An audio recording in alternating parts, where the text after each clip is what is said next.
My name is Bruce, and I'm 32 years old. I work in finance, living what most would call a successful life. 6 months ago, my family was everything to me. Then came that night. My sister Jessica screamed that I had ruined her life, ruined our family. My parents stood behind her, nodding in agreement. I didn't argue or fight back. I simply walked away. For 6 months, complete silence between us. Then this morning, my phone lit up with 14 missed calls from them. Let me know where you're watching from, and hit that like and subscribe button as I share what happened when everything in my life suddenly fell apart. Growing up in suburban Chicago, we were your typical middle-class American family. My parents, Robert and Linda, worked hard to give us a comfortable life. Dad was an engineer at a manufacturing company, and Mom taught 2nd grade at the local elementary school.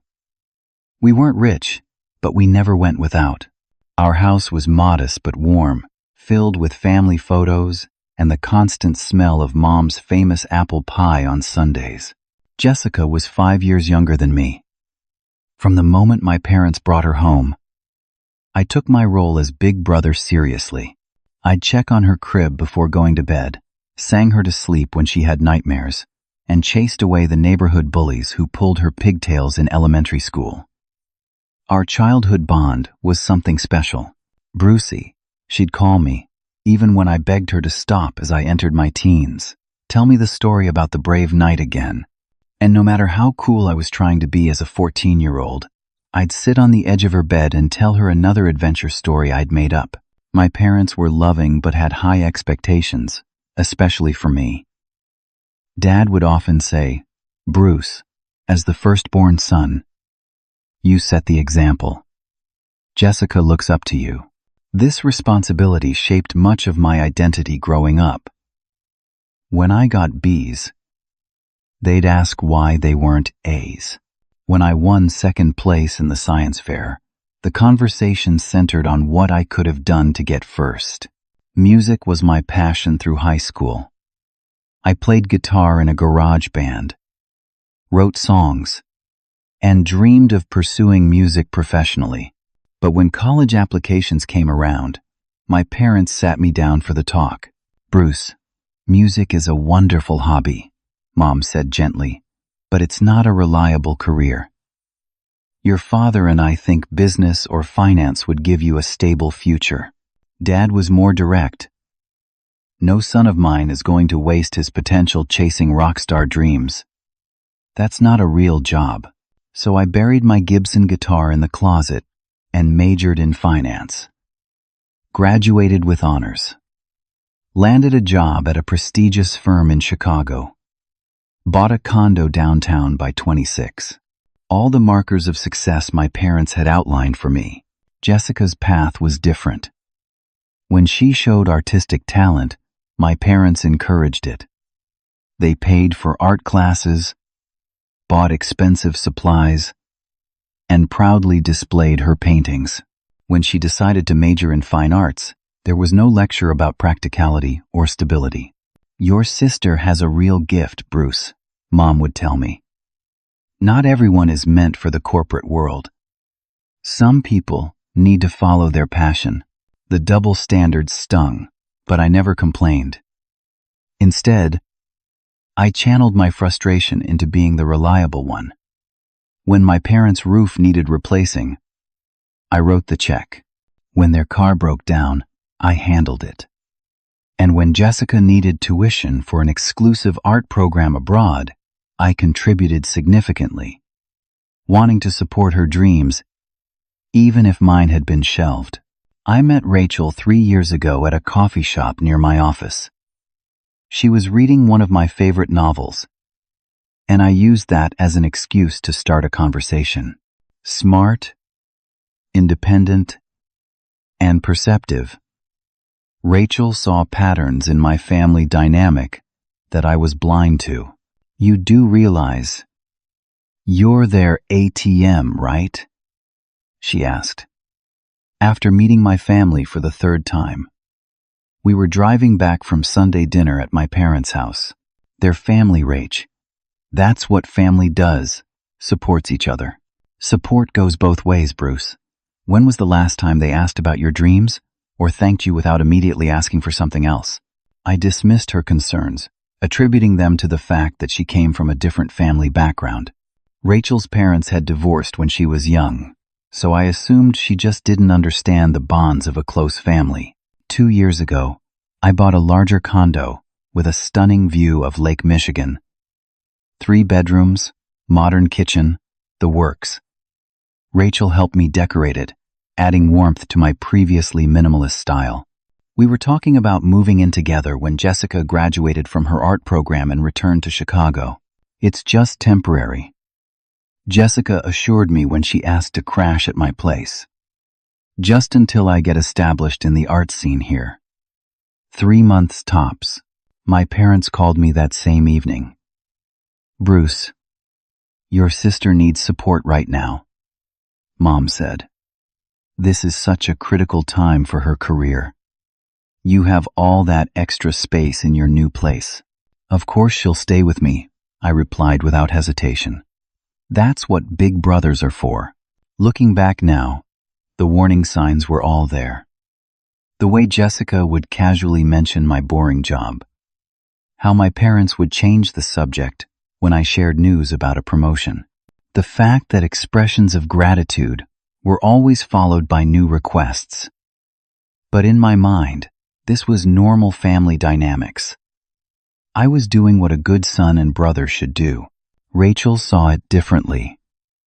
They're taking advantage of your kindness, she would say. There's a difference between helping family and being used by them. I wish I'd listened sooner. Jessica moved into my guest bedroom with 4 suitcases and a promise it would be temporary. 3 months turned into 6, which stretched into a year. I didn't charge her rent, covered all the utilities, and often paid for groceries. After all, she was focusing on her art and making important connections in the Chicago scene. At first, having her around was nice. We'd watch movies like we did as kids, order takeout, and she'd tell me about her artistic vision. But slowly, things began to change. The dishes she used would stay in the sink for days. Her art supplies spread from her bedroom to the living room to the dining table. When I'd gently suggest she clean up, she'd get defensive. You don't understand the creative process, Bruce. I can't just stop when inspiration hits. Not all of us have boring 9-to-5 jobs. Small incidents began to accumulate. I came home one day to find my vintage record collection rearranged, several albums missing their covers. When I asked Jessica about it, she rolled her eyes. I needed them for a collage. It's not like you even listen to them anymore. Another time, she borrowed my laptop without asking and spilled coffee on it, damaging the keyboard. Instead of apologizing, she said, "You needed to upgrade anyway. That model is practically ancient." Then there were her friends, aspiring artists, musicians, and what she called creative souls, who would come over at all hours. I'd wake up at 2 a.m. to find strangers in my living room, drinking my expensive whiskey and being loud enough to prompt complaints from neighbors. When I suggested maybe her friends should leave by midnight on weeknights, Jessica accused me of suppressing her networking opportunities and not supporting her career. Rachel noticed the changes in our relationship.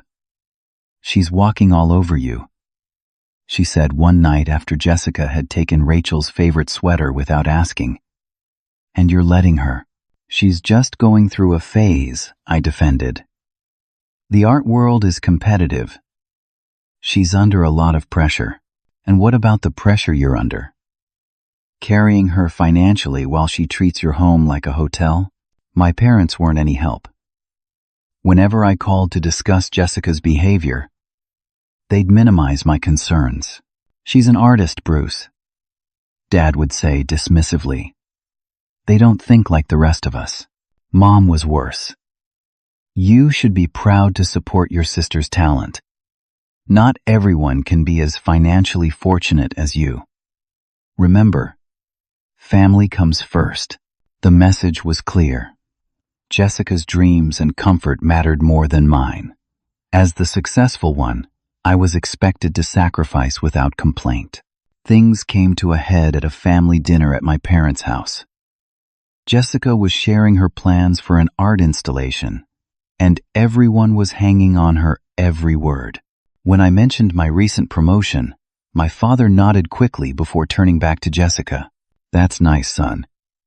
Now, Jess, tell us more about this gallery opportunity." Later that evening, Jessica publicly criticized me for being too rigid and obsessed with rules because I'd asked her to let me know when she was bringing friends over. "Bruce doesn't understand creative people," she announced to everyone, including my aunts and uncles. "He thinks everything should run on a schedule, like his boring spreadsheets." Instead of defending me, my family laughed. My Uncle Bob patted my shoulder and said, "Loosen up, nephew. Not everyone can fit in a box." On the drive home, Rachel was fuming. "Did you see how they dismissed you? How they let her insult you in front of everyone? That's not normal, Bruce. That's not how loving families treat each other."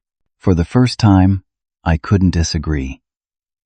A realization was dawning on me. Perhaps I wasn't the beloved son and brother I thought I was. Maybe I was just the reliable cash machine, the steady provider they kept around for practical reasons rather than love. "Maybe you need to set some boundaries," Rachel suggested. "Tell Jessica she needs to start looking for her own place." The thought terrified me. Boundaries weren't something we discussed in my family. There was only duty, obligation, and the understanding that certain people's needs, Jessica's, took precedence over others, mine. "I don't know if I can," I admitted. Rachel took my hand. "Bruce, loving someone doesn't mean letting them use you. Sometimes the kindest thing you can do is set a limit."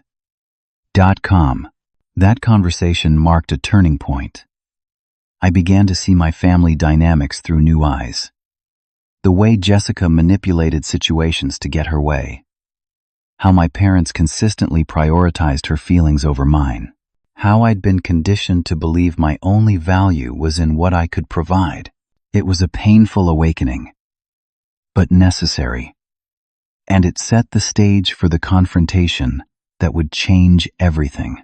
A year after Jessica moved in, I finally worked up the courage to have the conversation.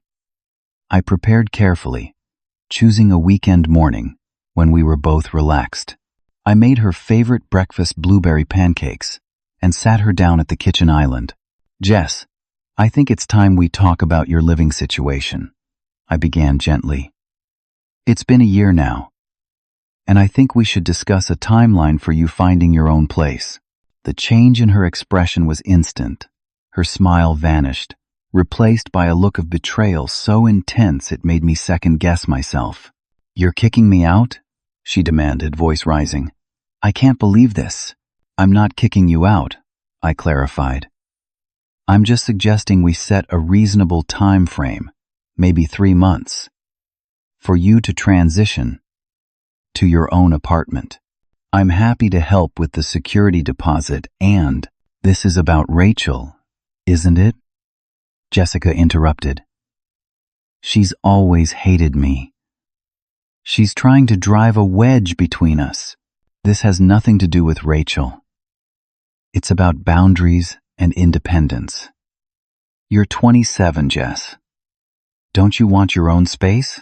What I want is a brother who actually cares about me." She pushed away from the table, sending her plate clattering. "You've changed, Bruce. You used to be supportive.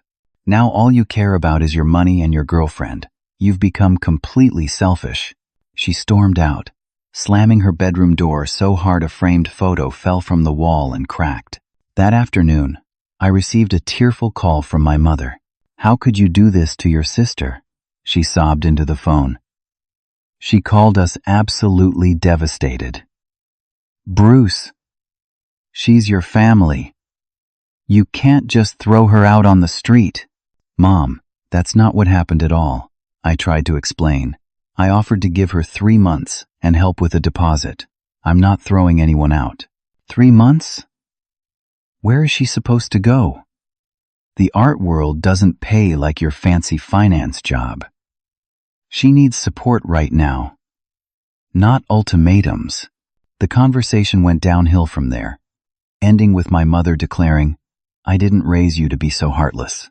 2 hours later, my father showed up at my door, his face grim. I invited him in, hoping to have a rational discussion, but he launched into a lecture before even sitting down. "Son, I'm deeply disappointed in you," he began, his voice heavy with judgment.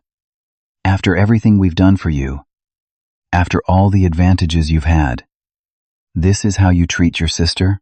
She looks up to you. She needs you. Dad, I've been supporting her for over a year.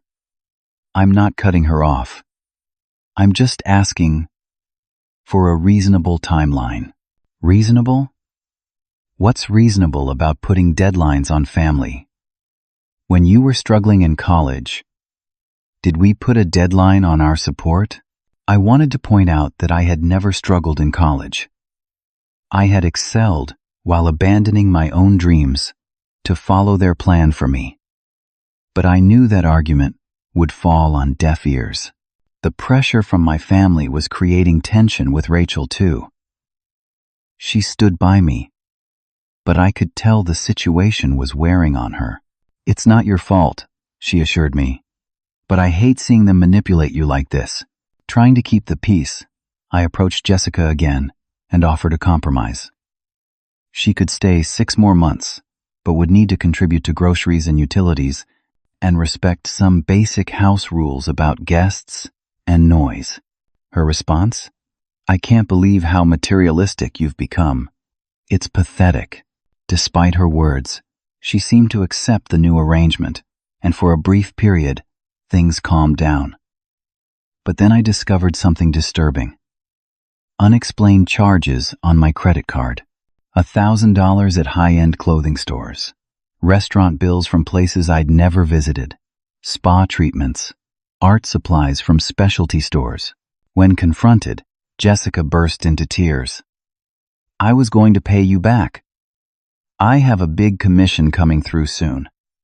I just needed to look professional for gallery meetings." I wanted to believe her, but my trust was eroding. I asked to see evidence of this commission. Contracts, emails, anything. She couldn't produce any proof, just vague assurances. Then I discovered she had been lying about job interviews and apartment hunting. One afternoon, I ran into her friend Taylor at a coffee shop. When I mentioned Jessica's interview that day, Taylor looked confused. "Interview? Jessica's at my place right now. We've been hanging out since noon."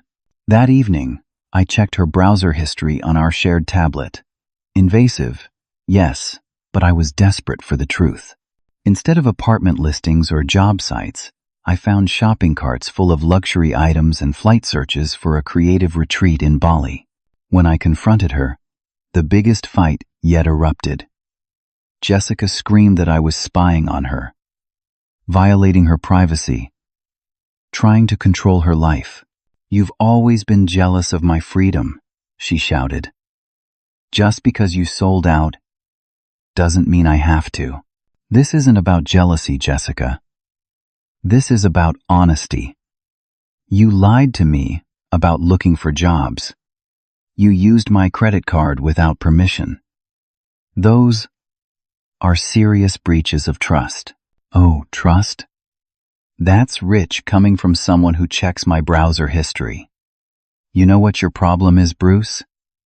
You think money gives you the right to control everyone around you, but it doesn't buy you a conscience. The fight ended with her slamming the door and staying at a friend's place for 3 days. During that time, my parents called repeatedly, leaving voicemails demanding I apologize to Jessica for invading her privacy and making her feel unwelcome. I was starting to realize a painful truth. In my family's eyes, I would always be wrong if it meant Jessica could be right. The final breaking point came on a rainy Sunday evening in April. My parents had suggested a family meeting at my condo to clear the air and start fresh. Rachel had reservations about the meeting, sensing it might be an ambush, but I still believed we could reach a reasonable solution if everyone just talked openly. "I'll be by your side," Rachel promised, squeezing my hand as my family arrived. Mom brought her famous lasagna, Dad carried a bottle of wine, and Jessica wore an uncharacteristic smile. For a moment, I felt hopeful. Maybe they had reflected and recognized the need for change. Maybe we could actually fix this. We made it through dinner with superficial pleasantries. The weather, Dad's golf game, Mom's garden club. No mention of the tensions or recent arguments. It felt artificial, but I went along, relieved to avoid conflict. After dinner, as we moved to the living room with coffee, Dad cleared his throat. "Bruce, your mother and I have given this a lot of thought, and we have a proposal that might work for everyone." I nodded, cautiously optimistic. "We think Jessica should continue living here, but without the pressure of a deadline. Her art career is at a critical juncture, and stability is crucial. In return, she'll be more respectful of your space and routines." Before I could respond, Jessica jumped in. "I've already promised to be better about cleaning up my supplies and keeping the noise down." "I'm really trying, Bruce." Rachel shifted beside me, and I could feel her tension. This wasn't a compromise. It was a repackaging of the status quo. "I appreciate the thought," I began carefully, "but I think we need clearer boundaries. Jessica's been here over a year, with no concrete plans for independence. I'm happy to support her career, but there needs to be a path forward." Mom's face fell. "Why are you being so rigid?" "Family supports each other, unconditionally." "Unconditional support doesn't mean unconditional financial dependency," I countered. "I've paid for everything for over a year, found my credit card used without permission, and discovered Jessica hasn't been honest about looking for work or her own place." That's when Jessica's demeanor completely changed. The sweet, conciliatory sister from dinner vanished, replaced by cold fury. "You want to talk about honesty?" she hissed, standing up. "Let's talk about how you've been holding me back, undermining my confidence, making me feel like a charity case in my own family." "Jessica, that's not fair," Rachel interjected. "Bruce has been incredibly generous. Stay out of this." Jessica snapped at her. "You're part of the problem. Ever since you came along, you've been poisoning him against us." "That's enough," I said firmly. "Rachel hasn't done anything except help me see some unhealthy patterns." "Unhealthy patterns?" Jessica laughed bitterly. "You want to know what's unhealthy? Living in the shadow of perfect Bruce my whole life. Hearing how I should be more like my brother, more responsible, more practical, more boring." Her voice rose with each word until she was shouting. "And now you're too good for us, aren't you? With your fancy job and your fancy girlfriend and your fancy condo. You think supporting me financially makes you some kind of hero? It doesn't erase the fact that you've spent years making me feel inadequate." My father stood up, placing a hand on Jessica's shoulder in solidarity. "Bruce, your sister is trying to tell you how she feels. The least you could do is listen without getting defensive." I was stunned. "Dad, I haven't even responded yet. How am I being defensive?" "There you go again," Mom sighed dramatically. "Always thinking you're right."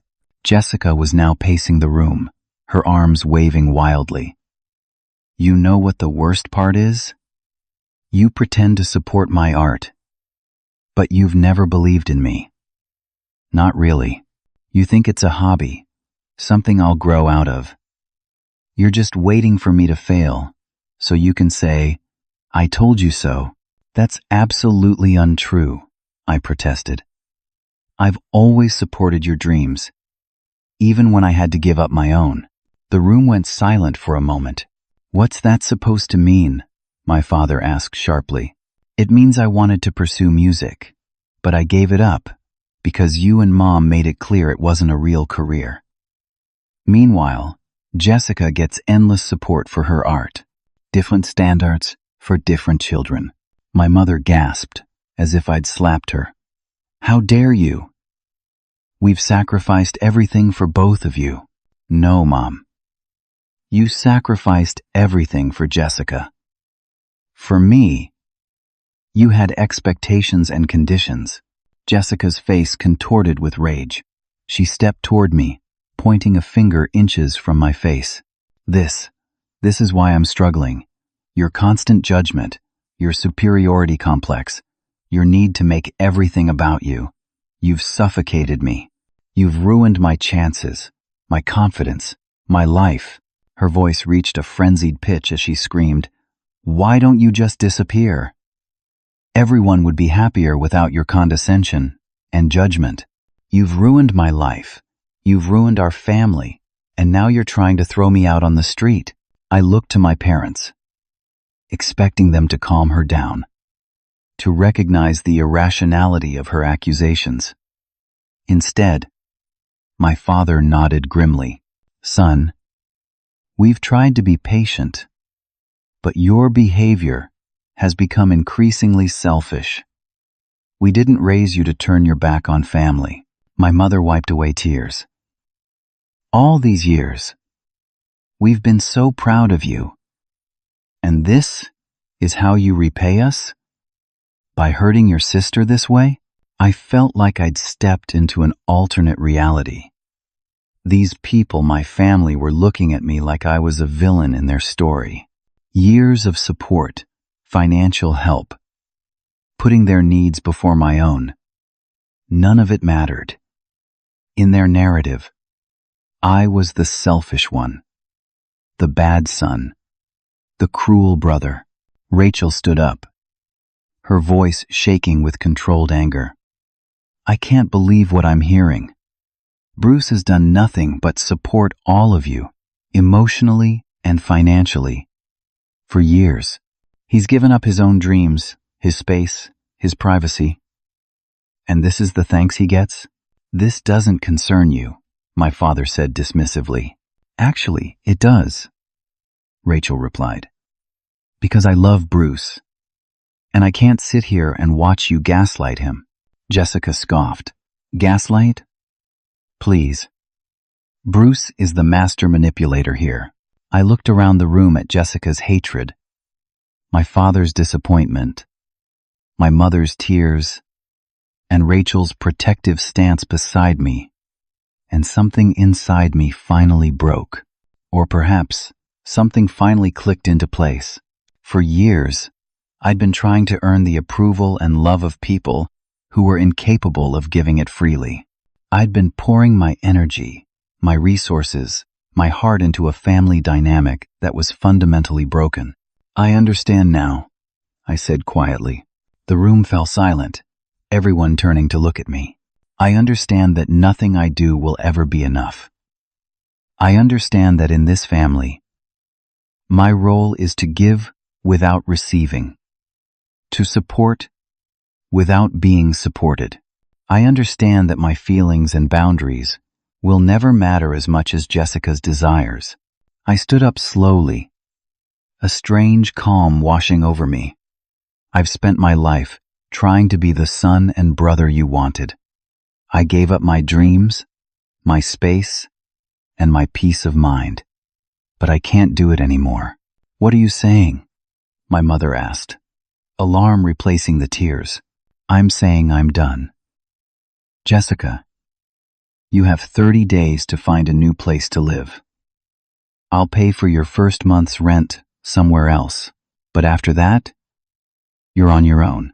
Mom, Dad, I love you, but I need space from this relationship. It's not healthy for any of us. You can't be serious, my father sputtered. You're choosing your girlfriend over your family? I'm choosing my mental health and self-respect, I corrected him.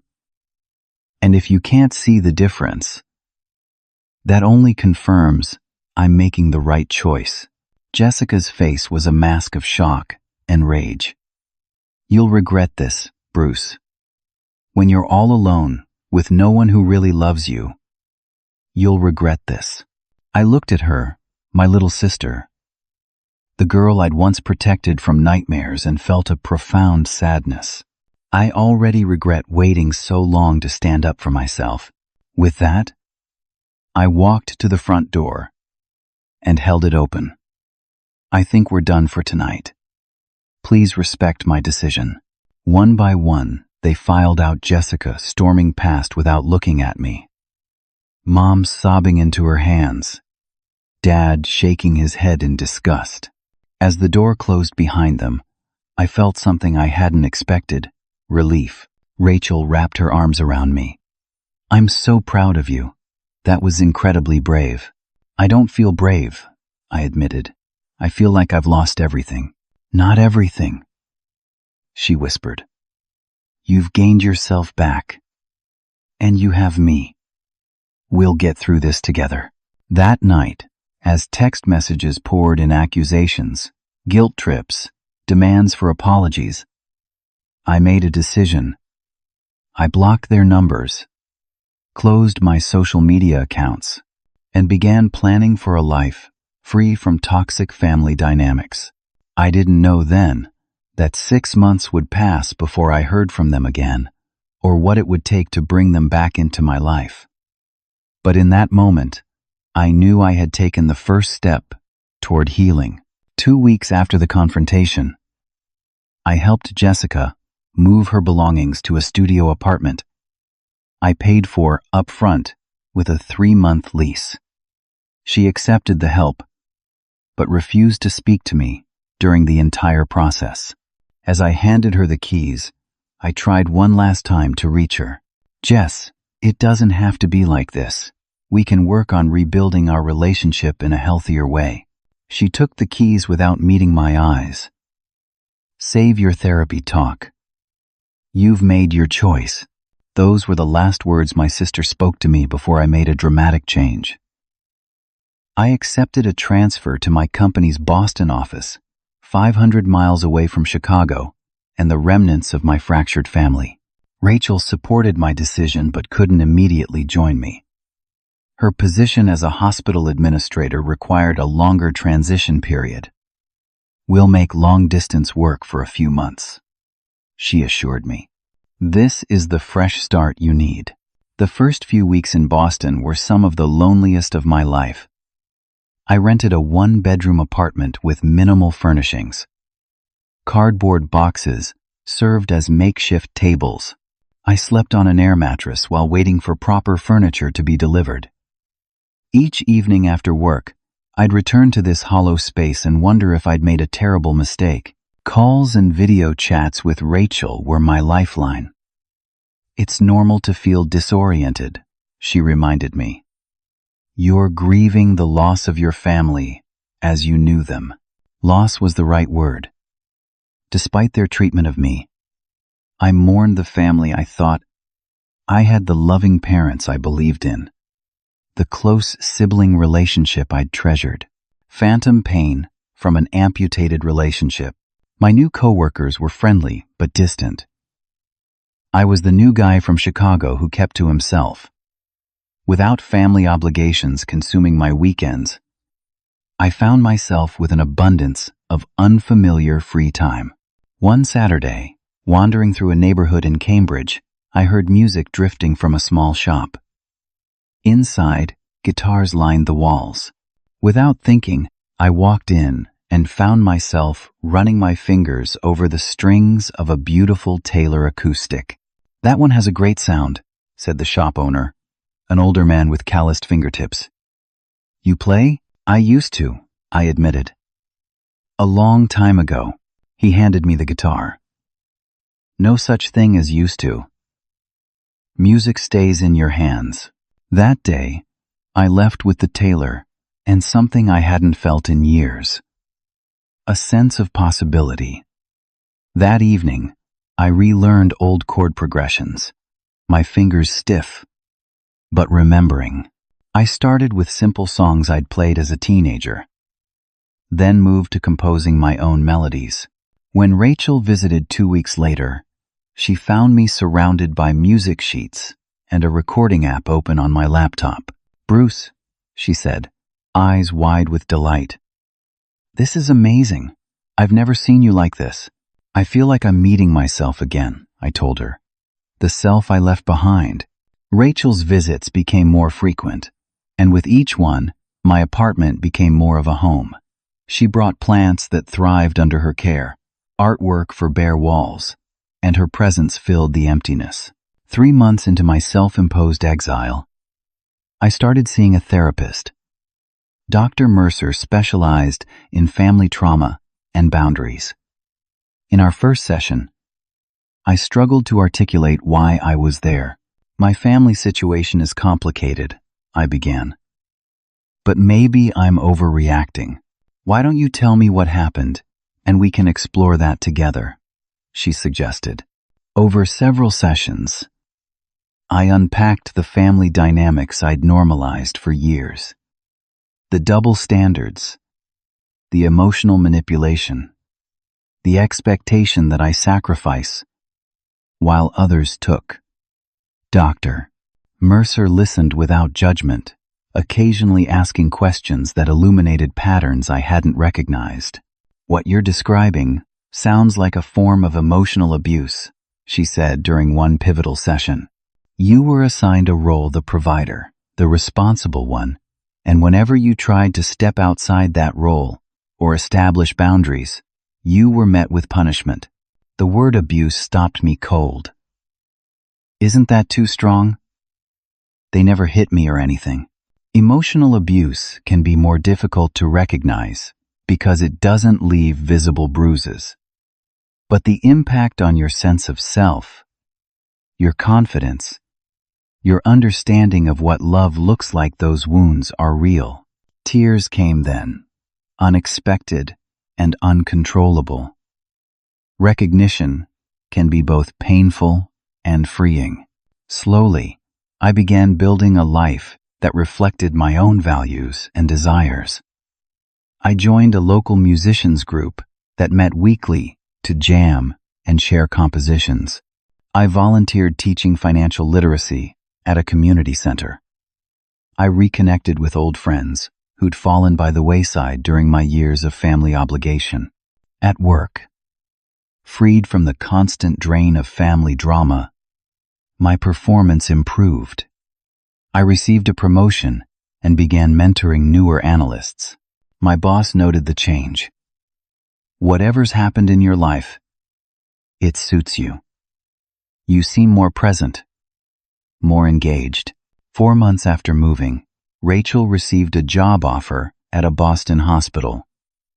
If the offer still stands, she said during a video call, I'd like to move in with you. The day she arrived with her belongings was the day my apartment truly became a home. As I rebuilt my life, occasional messages from my family trickled in. At first, they were angry, accusatory. How could you abandon your sister this way? Mom, real men don't run away from family responsibility. Dad, everyone thinks you're pathetic for letting your girlfriend control you. Jessica. I didn't respond. Dr. Mercer had advised a period of complete separation to establish firm boundaries and allow my own healing to begin. You can always reconnect later, but right now, you need space to rediscover who you are outside of their expectations. As months passed, the tone of the messages changed, shifting from anger to guilt. Your father's blood pressure is worse. He worries about you constantly. Mom, I always thought you were the one child I could count on. Dad, I guess money and success matter more to you than family. Congrats on finding yourself, while the rest of us struggle. Jessica. These were harder to ignore. The guilt they triggered was familiar, a well-worn pathway in my brain. But Rachel and Dr. Mercer helped me stay firm. Notice how none of these messages acknowledge your feelings or experience, Rachel pointed out. They're still trying to manipulate you into the old role. 5 months into my new life, I received an unexpected email from my mother. For the first time, her tone was different. Bruce, I miss you. I don't understand what happened, or why you felt you needed to leave like this. But I want to try. If you're willing to talk, I am too. It was tempting to respond, to try to explain yet again. But something held me back, an intuition that this olive branch might be another trap. I saved the email, but didn't reply. Instead, I continued building a life that felt authentic. Rachel and I established routines and traditions of our own. Friday night music sessions where she'd read while I played guitar. Sunday morning hikes in the nearby state park. We were creating our own family unit, one based on mutual respect and genuine support. For the first time in my adult life, I felt truly seen and valued, not for what I provided or how I fulfilled others' expectations, but simply for who I was. 6 months after leaving Chicago, I received an email that changed everything. It came from Kevin, a friend from college, who still lived in my old neighborhood. Bruce, man, I don't know if I should be telling you this, but I think you should know what's going on with your family. Call me if you want details. I stared at the message for a long time before showing it to Rachel. Are you going to call him? She asked, concern evident in her voice. I don't know. Part of me wants to know, but another part is afraid it'll just drag me back into their drama. After discussing it with Dr. Mercer at our next session, I decided to call Kevin. Information is power, she reminded me. Knowing doesn't obligate you to act. Kevin answered on the second ring. Bruce, I wasn't sure you'd call back. I almost didn't, I admitted, but I appreciate you reaching out. What's going on? What Kevin shared stunned me. Jessica had been expelled from a prestigious art program 3 months before our final confrontation. Information she had hidden from everyone. The reason? She had been caught presenting another student's work as her own. I only know because my wife Lisa works in admissions there, Kevin explained. She was shocked when she saw Jessica at a gallery last month, introducing herself as a graduate of the program. That wasn't all. Jessica's supposedly promising art career was largely fabrication. She had been claiming connections and opportunities that didn't exist, using them to justify financial support from my parents and me. Lisa did some digging after the gallery incident, Kevin continued. Jessica never had a show scheduled at the Carpenter Gallery. She wasn't featured in any upcoming arts journal. The commission she kept talking about never existed. The revelations kept coming. According to Kevin, my parents had recently discovered Jessica had been using their financial support and mine to fund a lifestyle of parties and expensive trips with her friends, while claiming it was for art supplies and career development. She had also developed a habit of recreational drug use that was becoming increasingly concerning. Your dad ran into Marcus. You remember him from high school. He's a cop now. Marcus mentioned seeing Jessica at some sketchy parties where they'd been called for disturbances. Your dad was pretty shaken up. Most shocking of all, Jessica had accumulated significant debt using my parents' information.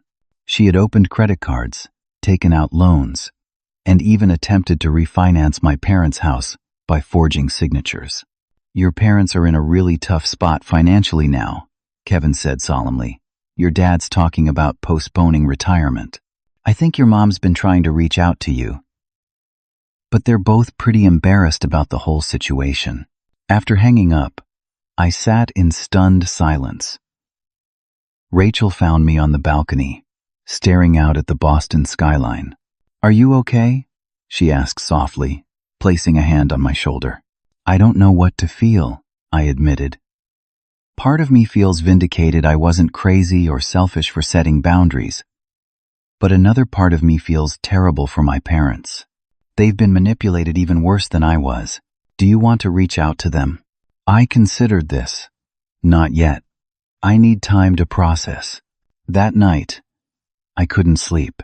Emotions churned inside me, anger at Jessica for her deceptions, sadness for my parents' situation, lingering hurt from their rejection, and an uncomfortable sense of satisfaction that the truth had finally emerged. Was it wrong to feel a grim validation?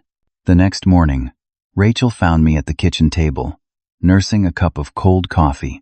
I've been thinking about it all night, I told her. And I realized something important. This changes nothing and everything at the same time. What do you mean? It changes nothing about how they treated me. They still chose Jessica over me, still dismissed my feelings, still expected me to sacrifice without appreciation. But it changes everything about how I see the situation now. They were victims of Jessica's manipulation too, even if they enabled it. Rachel nodded thoughtfully. So what does that mean for you going forward? I'm not sure yet. I don't think I'm ready to jump back into a relationship with them. But maybe, eventually, there could be a new understanding between us. One based on truth, rather than manipulation. That evening, as if she could sense my thoughts across the miles, my mother sent a text message, the first direct contact in months that wasn't accusatory or guilt-inducing. Bruce, I owe you an apology. We've discovered some difficult truths about Jessica's situation. I understand if you don't want to talk to me, but I want you to know I'm sorry for not listening to you. Love, Mom. I showed the message to Rachel, who squeezed my hand supportively. You don't have to respond right away, she reminded me. Or at all. If you're not ready, I nodded, putting the phone away. I need more time. The next day, I spoke with Dr. Mercer about these developments. It's natural to feel conflicted, she assured me. Finding out that Jessica was deceiving everyone doesn't erase the hurt you experienced. At the same time, it might open the door to a different kind of relationship with your parents, if that's something you want. I'm not sure what I want, I confessed. Part of me is still angry at them for not believing me, for always taking her side. But another part understands they were manipulated too. Those feelings can coexist, she said. You can have compassion for your parents while still protecting yourself from falling back into unhealthy patterns. We discussed strategies for potential reconnection that would maintain the healthy boundaries I'd established. If you do decide to respond, be clear about what you need from them, Dr. Mercer advised. This could be an opportunity for real change, but only if everyone is willing to do the work. That weekend, Rachel and I took a long walk along the Charles River. The fall leaves created a canopy of red and gold above us. A perfect New England autumn day. What would a healthy relationship with your parents look like? Rachel asked as we watched sailboats drift by. If you could design it from scratch, I considered this. Mutual respect. Recognition that I'm an adult with my own life and choices. Appreciation without obligation. Real interest in who I am, not just what I can provide. Those are reasonable things to want, she observed. Do you think it's possible with them? I honestly don't know. They've spent decades in this pattern with Jessica and me. But if they're truly seeing things clearly now, I trailed off, uncertain. "Whatever you decide, I support you," Rachel said, intertwining her fingers with mine. "Just don't lose sight of how far you've come." As we turned to head back to our apartment, I realized something profound. 6 months ago, my sense of self-worth had been entirely wrapped up in my family's approval. Now, I was building a life based on my own values and choices. Whatever happened with my parents and Jessica, that hard-won independence was something I would never surrender again. That night, another text came from my mother. "Jessica's struggling with some serious issues. We're trying to get her help. I understand if you need your space, but please know we miss you. When you're ready, I'd like to really talk." I showed it to Rachel, who nodded encouragingly. "It sounds sincere." "It does," I agreed, "but I'm still not ready."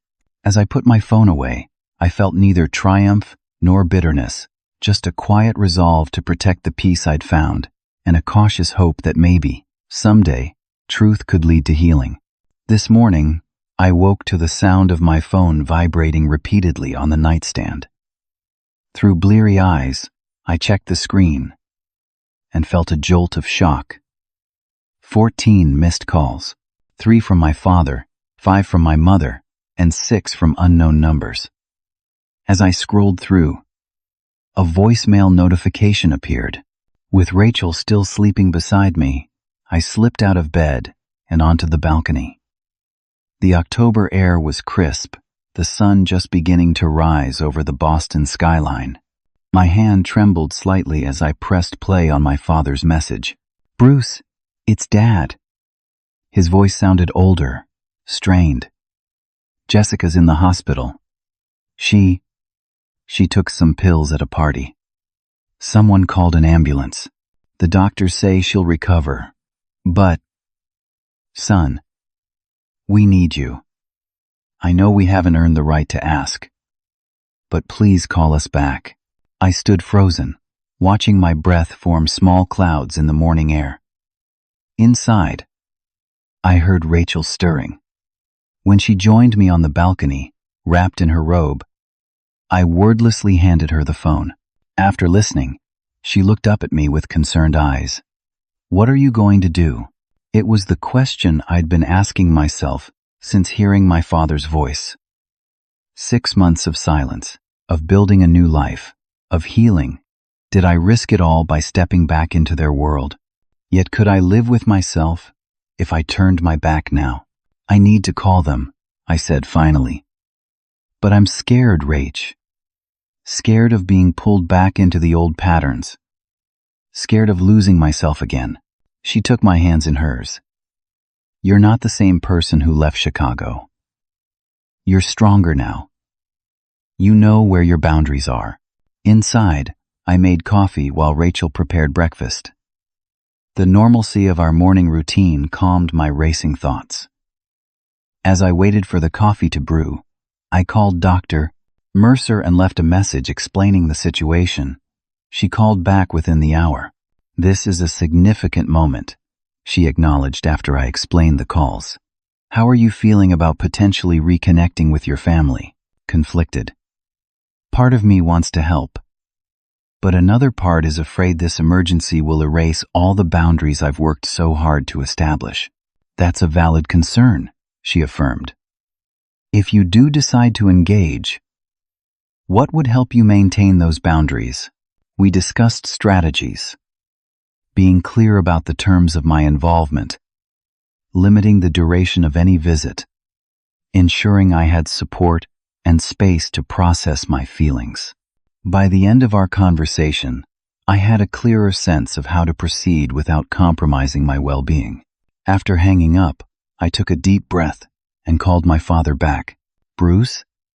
His voice cracked with emotion. "Thank God. I wasn't sure you'd call." "I heard about Jessica," I said, keeping my tone neutral.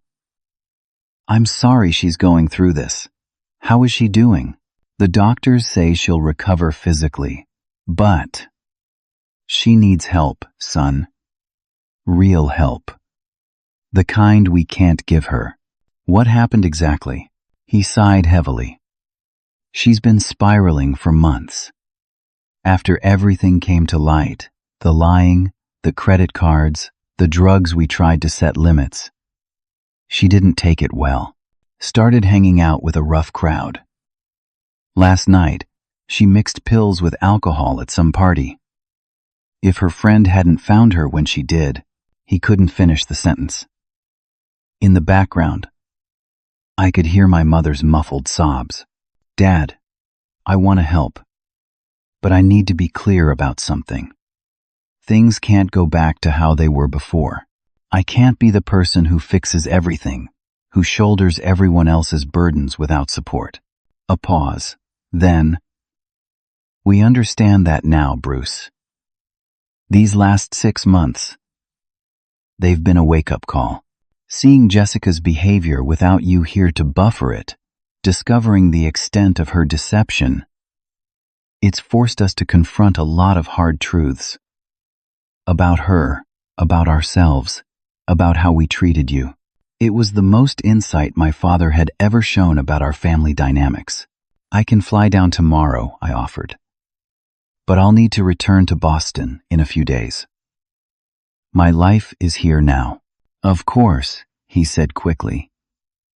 Just having you here at all would mean the world to us.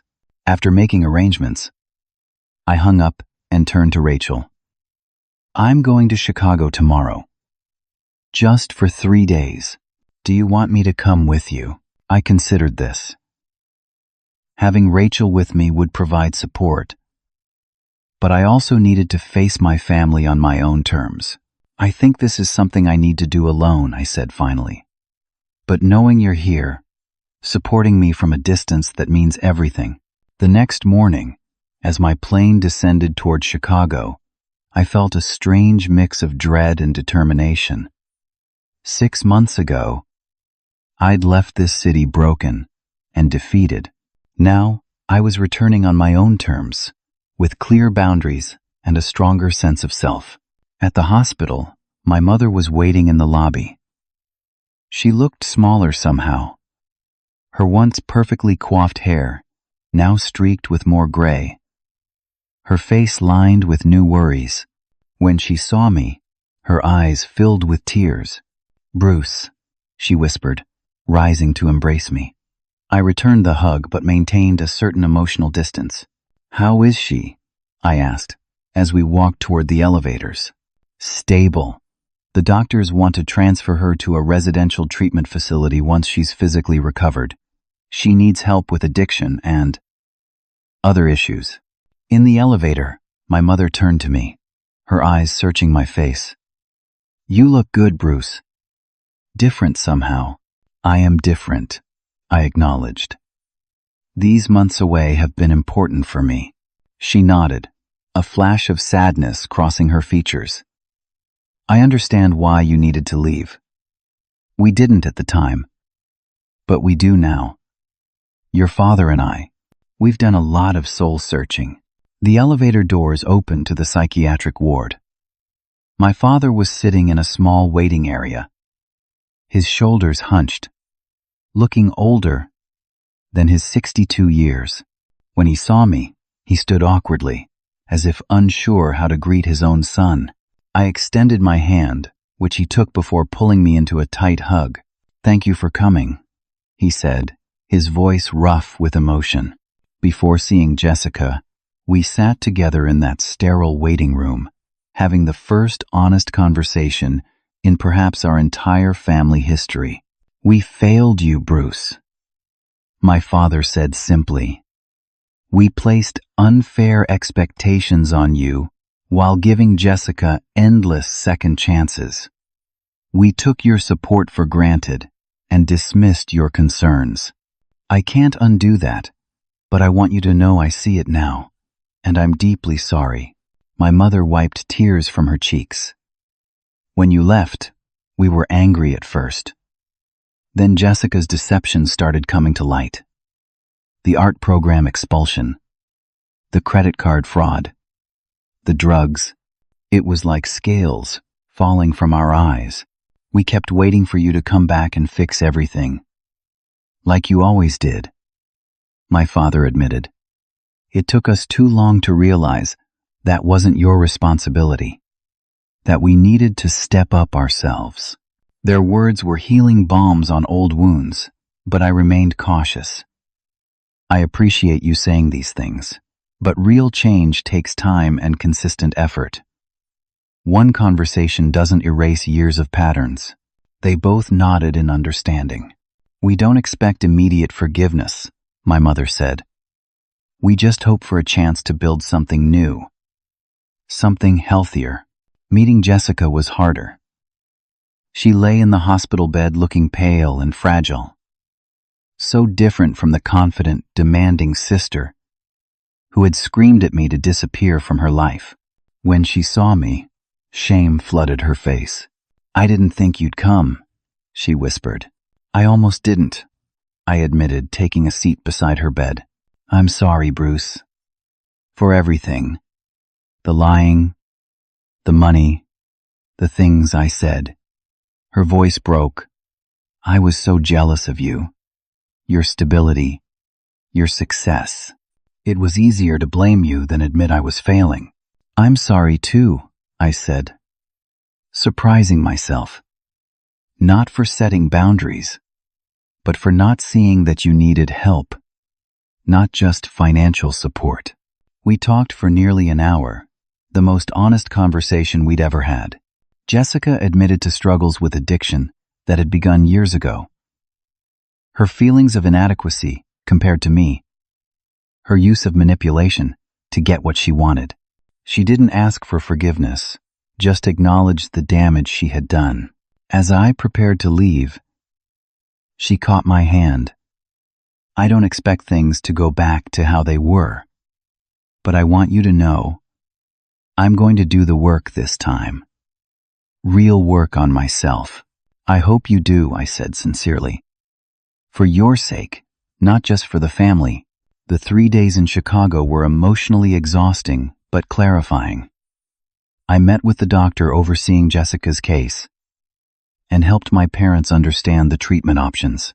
I reviewed their financial situation, which had been severely impacted by Jessica's actions, and connected them with a financial advisor who could help them rebuild. But more importantly, I maintained my boundaries. I stayed at a hotel rather than my parents' home. I took time each evening to call Rachel and process the day. I was clear about my return date to Boston and didn't waver when my mother hinted it would be nice if I stayed longer. On my last evening, we had dinner at my parents' house. As we finished the meal, my father cleared his throat. Bruce, we know you've built a life in Boston, and we respect that. But we'd like to find a way to be part of your life again, on whatever terms work for you. I'd like that too, I said carefully. But it needs to be different than before. I can't be the family fixer or ATM. I need my independence to be respected. And I need time. They both nodded earnestly. We understand, my mother said. We're in therapy now too, trying to understand how we contributed to this situation. We want to do better. As I flew back to Boston the next morning, I felt lighter. Somehow. Not because everything was fixed, it wasn't, and perhaps would never be fully repaired, but because I had faced my past without losing myself in it. Rachel was waiting at the airport, her smile a beacon of warmth in the October chill. She took one look at my face and knew. You're okay, she said. Not a question, but an observation. I am, I agreed, taking her hand as we walked to the car. It was hard, but necessary. They're trying to change, and I believe they're sincere. But more importantly, I didn't fall back into old patterns. I stayed true to myself. That evening, sitting on our balcony watching the sunset paint the Boston skyline, Rachel leaned her head against my shoulder. I'm proud of you, she said softly. Not just for how you handled this crisis, but for the journey you've been on. 6 months ago, you were trying to earn love by sacrificing yourself. Now you understand that real love doesn't require that sacrifice. Her words resonated deeply. In my pursuit of family approval, I had lost sight of an essential truth.